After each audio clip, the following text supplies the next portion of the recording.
Are you familiar with South Park? I am. It's funny. I haven't seen very many episodes, and they've been very hit or miss for me. But there definitely are some really funny parts to South Park. What are you gonna? Well, reference? you know Cartman and the relationship. I'm familiar with Cartman. Yes, and the relationship that he has with his mother. Somewhat, yeah. Where she's like, "Oh, my poopsikin is just so perfect," and he's like, "Mom, get me meatloaf," or whatever. Like he's basically a spoiled brat, and she just bows down to his every needs, and he can do no wrong. It's so funny. I just thought of like that they were doing like a kind of a commentary on what it's like to be an overprotective parent, or what happens when you're an overprotective parent. You kind of create spoiled brats. It's not very practical to be protective of people to a certain extent. Yeah, that's the thing is like, where do you draw the line there, though? That's the question. That's the question. And it's a question we're going to have to come up on too as a society, because like I'm saying, as we are, for all intents and purposes, like removing more and more of the stresses in life, we're going to start finding what are the stresses that we remove that were actually beneficial. Right. Like if you remove too much stress, does that actually stop becoming practical? Yeah.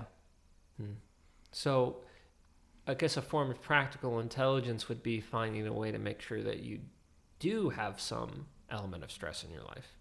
But you're never completely stress-free, let's say. I think maybe the most important practical knowledge is that of, well, I mean, just more generically, like the discernment of what is beneficial to you versus what's harmful. Like, and not from just like a purely like pain perspective, because that's obviously not, that simplistic approach is not sufficiently calibrated to what's going to actually help you the most in the long term.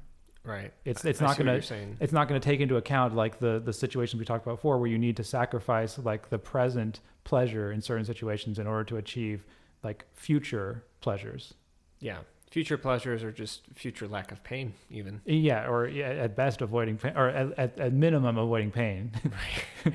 We are calibrated that way. Right, but we're kind of mostly calibrated to avoid sort of in the very near term, though. It's been only fairly recently, well, just in evolutionary timescales, that humans are starting to understand how to calibrate our like pain responses for longer periods of time, right?